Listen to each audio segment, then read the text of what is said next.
Bonjour à toutes et à tous, c'est Ryubix et nous nous retrouvons aujourd'hui pour une nouvelle vidéo pour les qualifications de la Coupe du Monde 2026 en Amérique du Nord. Pour ce nouvel épisode, nous retournons pour la deuxième fois sur le futur continent hôte du prochain mondial, l'Amérique du Nord. Pour ce nouvel épisode consacré à cette confédération, nous allons parler logiquement du deuxième tour qui se passe de la manière suivante. Les deux équipes qui se sont qualifiées du premier tour, ainsi que les 28 autres nations déjà qualifiées et qui participent aux qualifications, se retrouvent et ont été tirés au sort dans 6 groupes de 5 équipes chacune. C'est des groupes qui marchent un peu comme des championnats, mais avec des matchs uniques. Chaque équipe jouera donc un total de seulement 4 matchs, avec 2 matchs à domicile et 2 matchs à l'extérieur. À la fin de ces 4 matchs de qualification, ou 10 entièrement dans chaque poule, les 2 meilleurs se qualifieront et accéderont à la suite des qualifications, tandis que les équipes classées de la 3e à la 5e place sont définitivement éliminées. Dans cette vidéo, comme vous pouvez le voir, j'ai créé donc 6 tableaux avec en blanc les deux équipes que je considère comme favorites pour la qualification et en orange les équipes que je considère comme destinées à l'élimination à partir du deuxième tour. Nous allons donc commencer par le groupe A qui contient le Honduras, Antigua et Barbuda, Cuba, Bermuda et les îles Caïmans.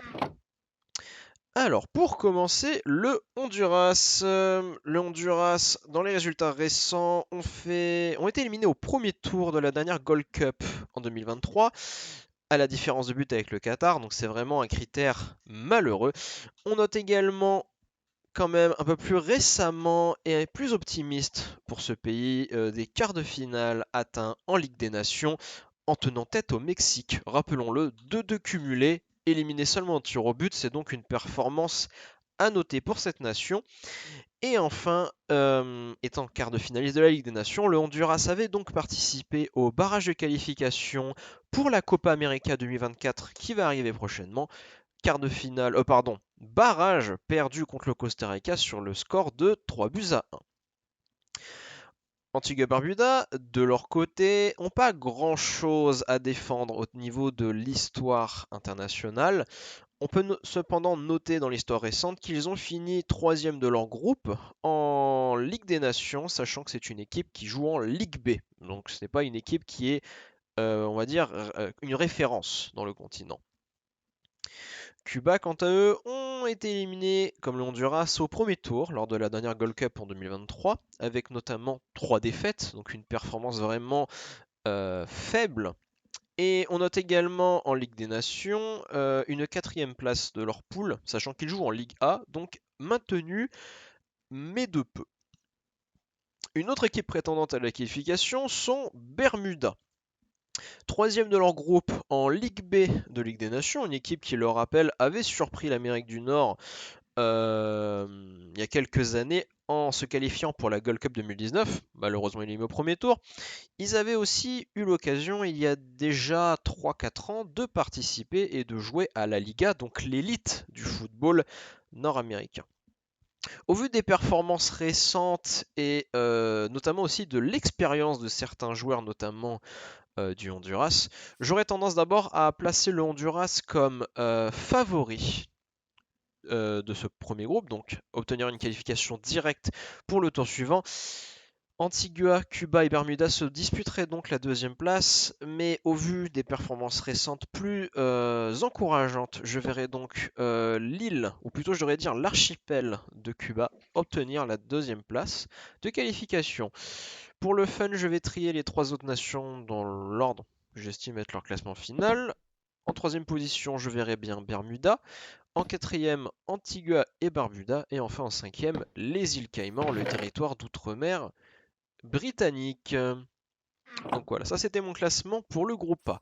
Nous allons donc ensuite passer au groupe B qui contient le Costa Rica, Trinité et Tobago, Saint Kitts et Nevis, Grenade et les Bahamas. Alors, dans ce groupe, il y a 3 équipes que je considère comme candidates à la qualification, à commencer par le Costa Rica. Déjà, c'est la seule équipe avec de l'expérience de Coupe du Monde. On rappelle que ils ont participé pour certains joueurs de cette sélection aux Coupes du Monde 2014, 2018 et 2022, notamment Keylor Navas qui a fait les 3. On note également une équipe assez consistante au niveau nord-américain, avec 3 quarts de finale de suite lors des 3 dernières éditions de la Gold Cup, donc 2019, 2021 et 2023. On note également des quarts de finale à la dernière Ligue des Nations, et notamment, comme je l'ai mentionné dans le groupe d'avant, une victoire 3-1 au barrage de qualification de la Copa América. Et oui, le Costa Rica va donc jouer la Copa América juste après ses premiers matchs de qualification au mois de juin. Autre candidat à la qualification, nous avons l'archipel de Trinité et Tobago. Peut-être que les anciens s'en souviendront, notamment parce qu'ils ont participé à la Coupe du Monde de 2006. Même si, bon, aujourd'hui, plus aucun joueur de cette génération n'est présent dans l'équipe nationale, il y a derrière une histoire qui pousse ce petit archipel à chercher à s'imposer dans l'élite du football américain et à retrouver un jour une deuxième Coupe du Monde. C'est comme le Costa Rica des réguliers en Gold Cup, avec notamment aussi à noter un quart de finale à la dernière Ligue des Nations. Malheureusement, ils ne se sont pas qualifiés pour la Copa América comme en 2016, mais ça reste une nation à ne pas sous-estimer et qui a des résultats très souvent positifs à l'échelle continentale. Le dernier candidat pour la qualification au tour prochain, c'est Saint Kitts et Nevis, qui a fait récemment un premier tour à la Gold Cup, même si ça a été une performance assez faible. Hein. De mémoire, il me semble que c'était les résultats les plus faibles des 16 nations participantes. C'est une nation qui progresse tout doucement, qui a tendance à s'améliorer et qu'il ne faut pas sous-estimer, et qui pourrait réaliser une meilleure campagne que pour la Coupe du Monde 2022. Malgré tout, je place le Costa Rica en tête car il s'agit de loin la sélection la plus complète de cette poule. Comme je l'ai dit, c'est la seule qui a de l'expérience en Coupe du Monde, vu qu'ils ont joué les 3 dernières, donc c'est pas rien. Et des joueurs qui, bien qu'ils vont partir prochainement, ça reste quand même des joueurs de grande expérience et d'un très bon niveau pour les standards nord-américains.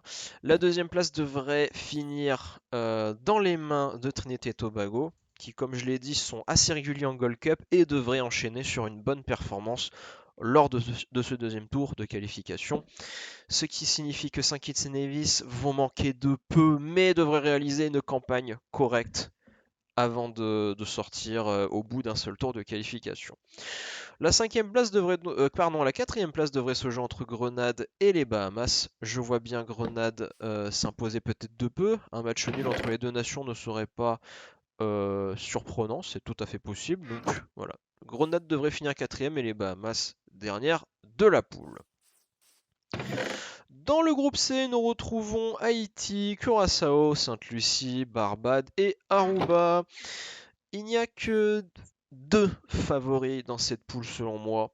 Je vais quand même les mentionner et expliquer pourquoi. À commencer par Haïti. Haïti, comme d'autres équipes que j'ai mentionnées avant, sont une nation très constante, très récurrente en Gold Cup. Parce que si vous suivez la Gold Cup et l'Amérique du Nord, je pense que je n'ai pas besoin de présenter Haïti, vous les voyez souvent participer. Je note même qu'ils avaient fait une demi-finale il y a quelques années, si ma mémoire ne me fait pas défaut. Il me semble que c'était la Gold Cup 2021. Mais à revérifier. Je note également que récemment, en Ligue des Nations, ils étaient en Liga, et bien qu'ils ont été relégués, c'est une nation qui a, jusqu'à récemment, joué parmi l'élite du football local. L'autre candidat pour la qualification, il s'agit de l'île de Curaçao, un territoire d'outre-mer des Pays-Bas. On note 2 Gold Cup dans leur histoire récente avec un premier tour en 2017 et surtout un quart de finale à l'édition 2019. Tout comme Haïti, ils ont fini 5e de leur poule en Ligue A de Ligue des Nations et donc c'est une équipe qui a eu jusqu'à récemment une expérience parmi l'élite. Et cette simple participation à la Liga de la Ligue des Nations, plus leur performance récente, en Gold Cup leur donne plus de pédigré et donc montre qu'il s'agit de sélections plus complètes. Ça devrait leur permettre de récupérer les 2 places de qualification pour le tour suivant.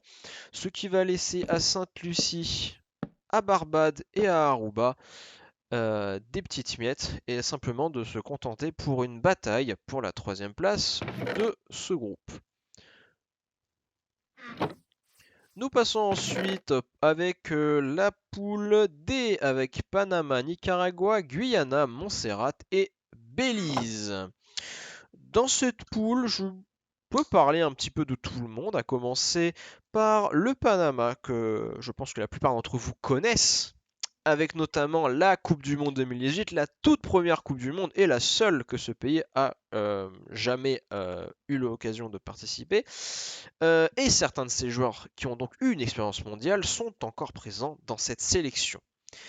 Il s'agit aussi d'une équipe très régulière en Gold Cup avec notamment une finale lors de la dernière édition 2023, une finale qui était n'empêche assez historique car le Panama avait alors réussi à sortir les États-Unis au tir au but en demi-finale avant de s'incliner uniquement sur le score de 1-0 face au Mexique dans la finale en question. Il s'agit donc d'une sélection en progrès constant et dans une très bonne période qui est tout à fait capable d'aller très loin dans ses qualifications. A noter également une 4e place lors de la dernière Ligue des Nations, signification de qualification automatique pour la prochaine Copa América qui va donc se dérouler dans un peu plus d'un mois, un peu moins d'un mois plutôt, à l'heure à laquelle je tourne cette vidéo, excusez-moi. Une autre équipe intéressante dans cette poule, c'est le Nicaragua qui a fait 2 Gold Cup dans les dernières années, en 2017 et 2019, même s'ils ne sont pas allés très loin. Et ils ont été également promus en Liga de Ligue des Nations, donc c'est une équipe qui est sur la pente montante. A noter que leur promotion dans cette campagne, ils étaient invaincus. Je peux aussi parler de Belize comme nation qui peut être intéressante à suivre, bien qu'ils n'ont pas d'histoire internationale récente, pas de Gold Cup et pas de Coupe du Monde, à part la Gold Cup 2013. C'est aussi une équipe qui s'est fait remarquer pour leur relégation en Ligue C. Malgré tout, j'ai quelques espoirs dans cette sélection et je les vois bien faire une petite surprise dans cette poule. Nous avons aussi Guyana que l'on peut mentionner avec une qualification historique à la Gold Cup 2019 et aussi promu en Liga de Ligue des Nations alors invaincu. Tout comme le Nicaragua, c'est une équipe dans la pente montante et qui pourrait jouer le rôle d'outsider dans cette poule. Je vais finir par mentionner Montserrat, le territoire d'outre-mer britannique, qui se sont maintenus en Ligue B de Ligue des Nations avec 3 victoires et 3 défaites, une performance plutôt correcte. C'est donc une équipe à ne pas sous-estimer et qui peut faire donc les enquiquineurs. Le Panama est pour moi le large favori de cette poule et devrait se qualifier sans trop de problèmes pour le tour suivant.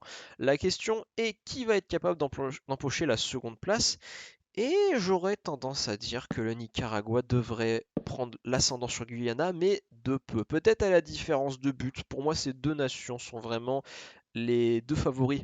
Or, Panama pourrait aller récupérer la 2e place de cette poule. Belize devrait finir 4e et Montserrat devrait prendre la médaille en chocolat et finir bon dernier de cette poule. Nous avançons donc avec le groupe E qui contient la Jamaïque, le Guatemala, la République dominicaine, la Dominique et enfin les îles Vierges britanniques. La Jamaïque, une des équipes les plus prometteuses du continent nord-américain pour ceux qui suivent le football anglais, vu que de nombreux joueurs ayant la double nationalité ou des Jamaïcains purs s'exportent énormément dans le championnat anglais ou parfois d'autres championnats européens ou états-uniens. Ce qui fait que la Jamaïque a une équipe qui commence à être très sexy sur le papier.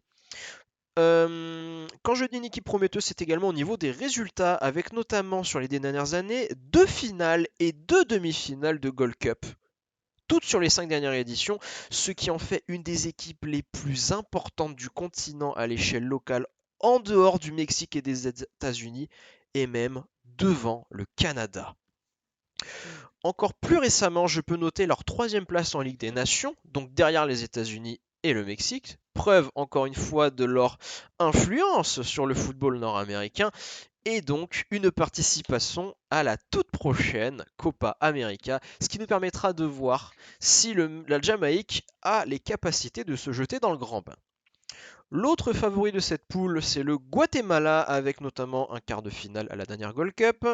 Ils ont fini 4e de leur poule en Ligue A de Ligue des Nations, donc ce maintenant de peu, mais ça reste donc une équipe assez importante à l'heure actuelle au niveau de l'Amérique du Nord. Et logiquement, ce sont ces deux nations que je vois se qualifier pour le tour suivant. Elles ont clairement de bien meilleurs effectifs que le reste de la poule, qui vont donc se battre pour les miettes, avec, je vois bien, la Dominique prendre la 3e place devant la République dominicaine, et enfin, les îles Vierges britanniques prendre la toute dernière place de la poule. Ouais, non, on va tenter une petite surprise. Alors, le groupe F, le Salvador, Suriname, Porto Rico, Saint-Vincent-les-Grenadines et Anguilla. Comme le groupe E, je ne vois que deux favoris clairs pour la qualification au tour suivant, à commencer par le Salvador. Une équipe assez régulière, modestement, en Gold Cup, avec des quarts de finale atteints en 2017 et en 2021, mais qui récemment ont été relégués en Ligue B de Ligue des Nations en finissant à la toute dernière place de leur poule. L'autre favori à noter, ce sont le Suriname, une des rares nations à être actuellement localisée sur le continent sud-américain. Le Suriname n'ont qu'une seule Gold Cup récente à leur actif, 2021, où ils ont été éliminés au premier tour, mais ça reste une expérience internationale à noter. La plupart des joueurs de les sélections sont toujours de cette génération. C'est aussi une équipe qui s'est maintenue en Liga, contrairement au Salvador, en finissant à la 3e place de leur poule. Donc ça va promettre un match-up assez serré.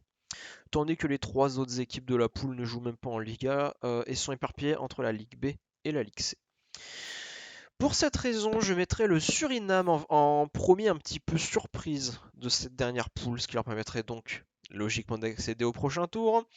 Et donc, le Salvador, l'autre favori, devrait s'emparer de la 2e place, laissant Porto Rico, Saint-Vincent et Anguilla les miettes pour peut-être récupérer la 3e place et gagner quelques points au classement FIFA.